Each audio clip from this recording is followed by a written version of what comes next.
Welcome back to Movie Recap. Today I will show you a comedy film from 1994, titled Dumb and Dumber. Spoilers ahead. Watch out and take care. The film opens in Rhode Island, where a limousine is pulling up next to a bus stop. When the rear door window is lowered, we meet our protagonist, Lloyd Christmas, who asks a girl at the stop for directions to the medical school. He's supposed to give a lecture there and his driver is lost.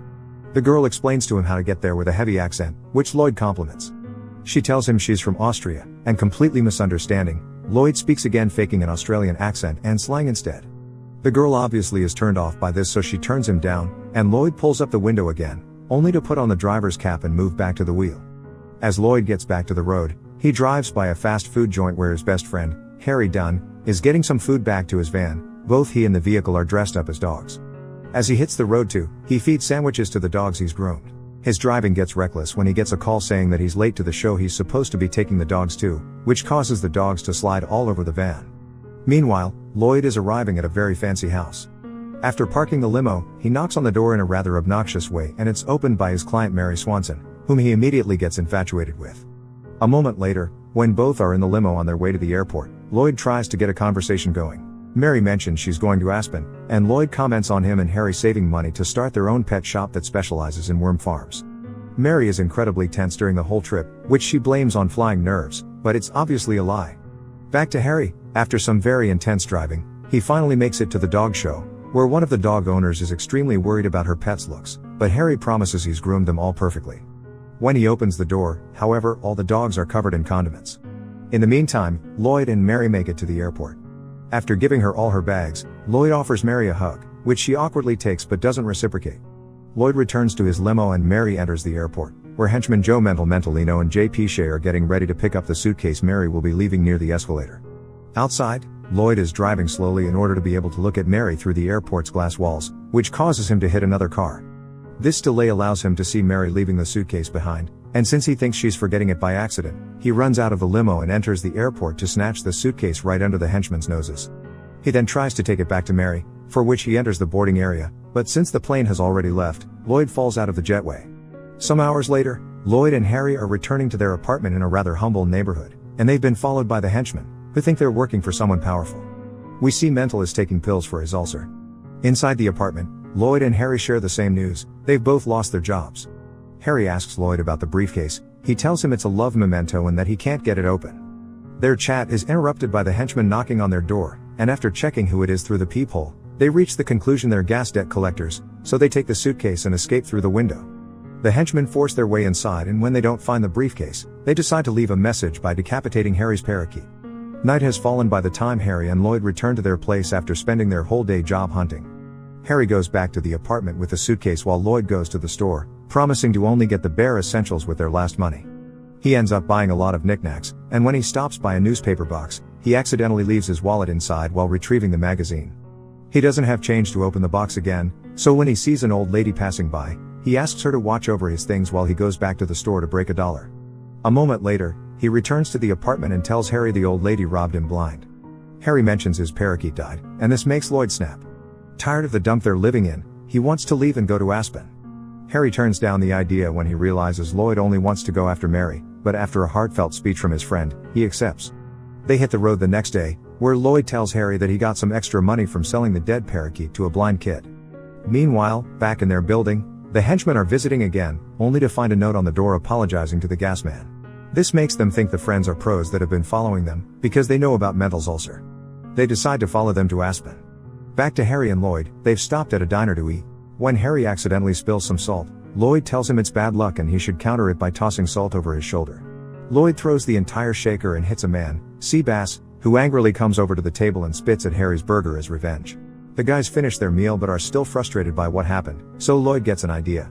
They go to Seabass' table to apologize and offer to buy beers for Seabass and his friends, which they accept. However, when they talk to the waitress, they tell her Seabass has agreed to pay their bill, and when the waitress looks at his table, the men nod, thinking she's wondering about the beers. That's enough for her to put their bill under Seabass' name. Shortly afterward, the guys are successfully driving away from the diner as Seabass, his friends and the waitresses try to go after them to no avail. Back on the road, Lloyd asks Harry to pull over when possible because he needs to pee. Harry refuses, since he thinks that would give Seabass the chance to catch up with them, and tells Lloyd to pee into some empty beer bottles. He ends up filling quite a few of them. A motor cop sees them drive by and follows them to ask them to pull over. After parking, he asks Harry for his license and notices the open beer bottles, which are illegal to have in a car. He tells them to hand them over, and as soon as he grabs one, the cop takes a sip, not listening to the guy's warnings. The taste is obviously disgusting, so the cop lets them go before he retches on the road. We then cut to Aspen, where Mary is chatting with her father Carl Swanson and her stepmother Helen Swanson. She doesn't understand how the money she left at the airport hasn't reached the kidnappers yet. At that moment, a friend of the family arrives, Nicholas Andre.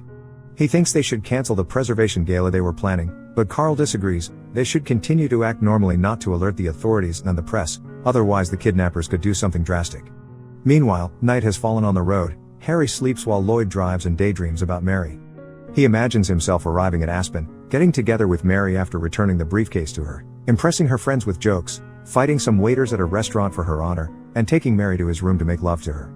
He's snapped out of it by an incoming truck that he dodges just in time. They decide to spend the night at a love hotel, which Harry tells Lloyd it brings back bad memories about an ex-girlfriend that left him for another guy. He doesn't know whom, but Lloyd's faces tell us it was him. Outside the hotel, we find the henchman. Mendel is on the phone with his boss, who turns out to be Nicholas.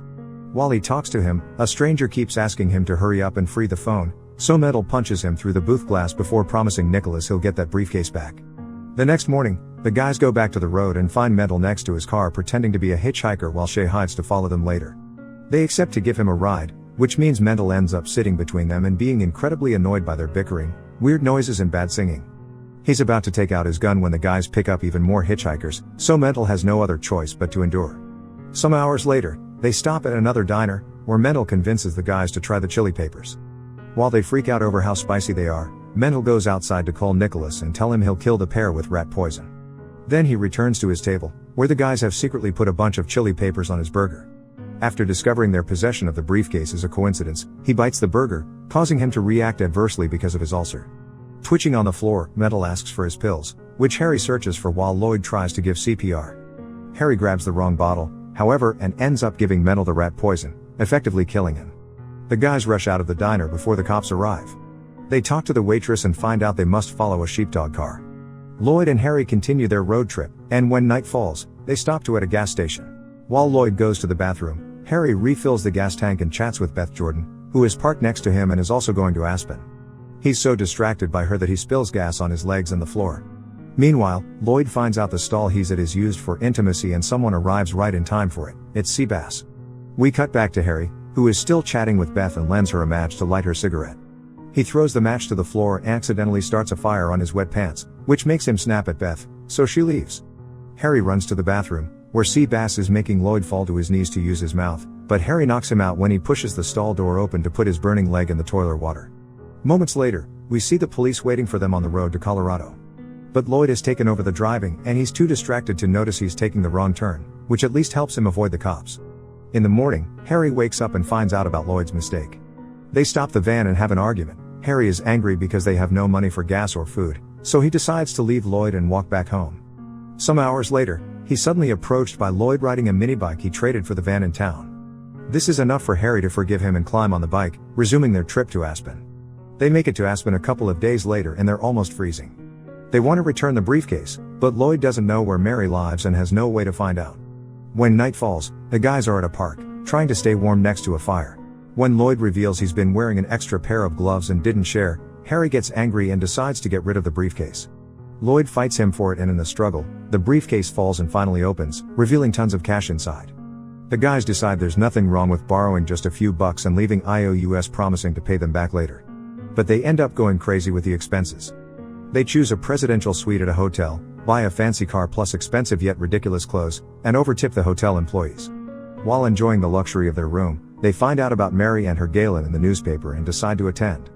After a montage of them getting groomed and buying weird suits, they arrive at the gala, where they pay Nicholas extra money and accidentally spray his eyes to get in. After they're gone, Shay approaches Nicholas and tells them those are the guys that killed Mendel. Lloyd and Harry go to the bar and have a drink while on the stage. Carl introduces the latest species his preservation will be housing, the snow owl. After the presentation is over, they finally see Mary, but Lloyd is too nervous to talk to her so he sends Harry to do the talking for him. Harry approaches Mary and after chit-chatting about animals, he tries to introduce her to Lloyd, but Helen interrupts them. She's very amused by his weird suit, and since Mary hasn't left the house for a while, she arranges a date for her and Harry the next day. Harry accepts and goes back to Lloyd, telling him the date is for him. Lloyd decides to celebrate this by opening a bottle of champagne, and the cork he shoots ends up killing one of the owls. The next day, Nicholas and Shay come to the conclusion that the dead owl was revenge for the parakeet and a message. Meanwhile, the guys are ready to go out. Harry tries to make Lloyd change his mind about Mary, and when he can't, he gives him the wrong meeting place. While Lloyd goes to the hotel bar to wait, Harry joins Mary at the slopes. They get on the ski lift, and when he sees frost on the pole, Harry tries to lick it and gets his tongue stuck on it. Back in the bar, Lloyd is starting to accept he's been stood up, so the bartender gives him a pity beer as Beth suddenly shows up and sits next to him. In the meantime, Mary pulls Harry's head to unstick his tongue from the pole, then they have some fun together playing in the snow. We cut to the bar again, where Lloyd is getting sick of Beth's whining, so he asks the bartender if he knows Mary.